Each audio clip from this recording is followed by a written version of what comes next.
پھر جب آپ کلی کرتے ہیں تو کلی کے دوران بھی ایک بہت ہی پیاری دعا ہے، کیونکہ وضو کے دوران دنیا کی باتیں کرنا یہ مکروہ ہے، دنیا کی باتیں کرنا یہ مکروہ ہے، تو بہتر ہے کہ آپ اچھے کلمات اپنی زبان سے جاری کریں تاکہ وہ وقت جو ہم وضو میں صرف کر رہے ہیں وہ وقت بھی ہمارا عبادت میں شمار ہو۔ ویسے تو وہ بھی انشاءاللہ عبادت میں شمار ہوگا کیونکہ ہم عبادت ہی کی کوشش میں ہیں، مزید یہ کہ اس وقت میں ہم مزید نیک اعمال کر اپنے آپ کو مزید بلندی دلا سکتے ہیں، درجات میں اضافہ کر سکتے ہیں۔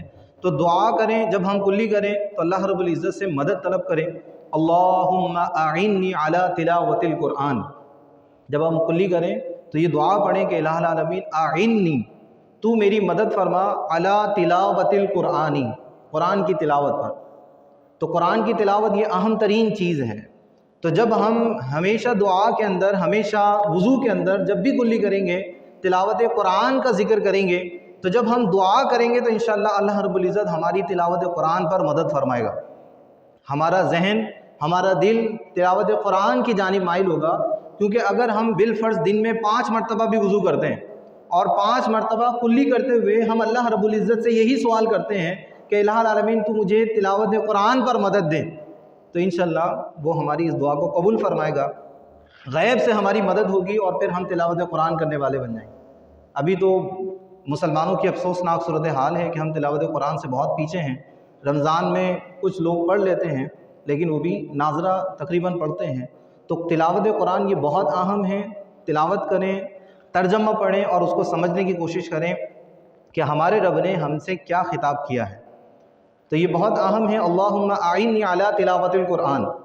اگر ہمیں کوئی میسیج کرتا ہے، اس نے واٹس ایپ کیا یا کوئی دیگر اور ذریعے سے ای میل وغیرہ کی اور ہم نے اس کو نہ دیکھا، 1 دن ہو گیا نہیں دیکھا، 2 دن ہو گیا نہیں دیکھا، 3 دن ہو گیا نہیں دیکھا، یا تو اس کی کال آ جائے گی اور وہ بہت ڈانٹے گا، اور اگر ہمارا قریبی ہے تو اور زیادہ ڈانٹے گا، یا کچھ نہ کچھ باتیں وہ سنائے گا کہ بھئی تم بڑے وہ بن گئے ہو اور یہ اور وہ، بڑا تکبر آ گیا ہے، تم نے ابھی تک واٹس ایپ نہیں دیکھا، میرا میسیج نہیں دیکھا اور ای میل نہیں دیکھی اور یہ نہیں دیکھا وہ نہیں دیکھا، دیکھو میں نے کیا لکھا ہے، دیکھو میں نے کیا بولا ہے۔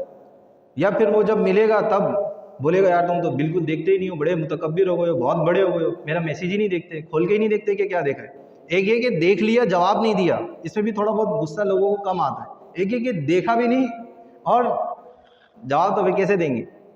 تو جب انسان دیکھتا ہی نہیں ہے تو اور زیادہ اس کو غصہ آتا ہے، تو نے میرا میسیج ہی نہیں دیکھا۔ بعض اوقات نظر سے گزر جاتا ہے، بعض اوقات ٹائم نہیں ملتا ہے، تو واقعی طور پر ضرورتیں ہوتی ہیں یا مصروفیات ہوتی ہیں، یہ بہت زیادہ میسیجز آ رہے ہوتے ہیں تو ہر ایک پر توجہ نہیں دی جا سکتی ہے۔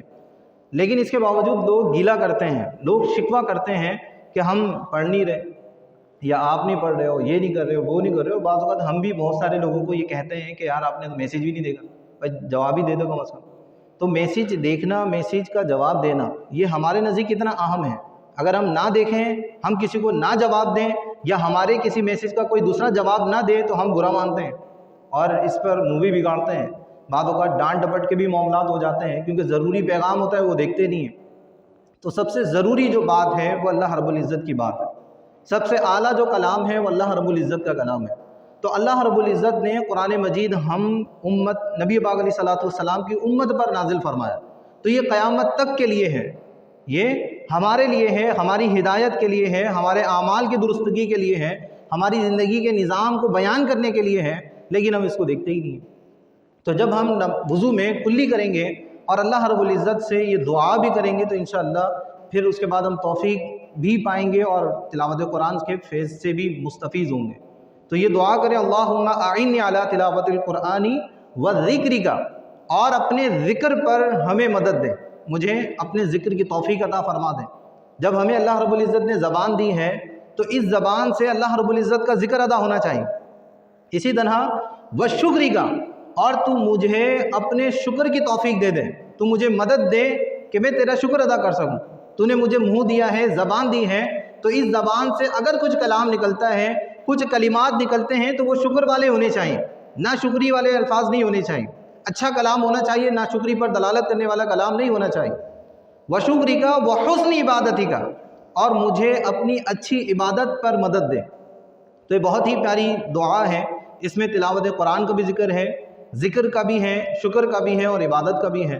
تو جب ہم کلی کے دوران یہ عبادت کریں گے، یہ دعا کریں گے، تو اللہ تعالیٰ انشاءاللہ ہماری ان دعاؤں کو قبول فرمائے گا اور ہم اللہ تعالیٰ کے ایک وقت آئے گا کہ مقرب بندوں میں شامل ہو جائیں گے۔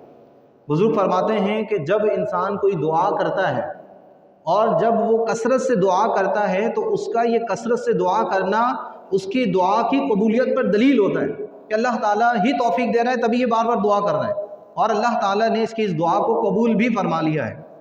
تو ہمیں کوشش کرنی چاہیے کہ ہم تلاوت قرآن پر اللہ تعالیٰ سے مدد لیں، اس کے ذکر پر اللہ تعالیٰ سے مدد لیں، اس کے شکر پر اللہ تعالیٰ سے مدد لیں اور عبادت پر اللہ تعالیٰ سے مدد لیں۔ تو جب بھی ہم کلی کریں تو یہ دعا ضرور پڑھیں، اللہم اعنی علی تلاوت القرآن وذکرک وشکرک وحسن عبادتی۔ تو انشاءاللہ آپ دیکھیں گے کہ زندگی میں کتنی تبدیلی واقع ہوگی۔ اللہ تعالیٰ ہمیں وضو کرتے ہوئے ان باتوں پر عمل کرنے کی توفیق عطا فرمائے۔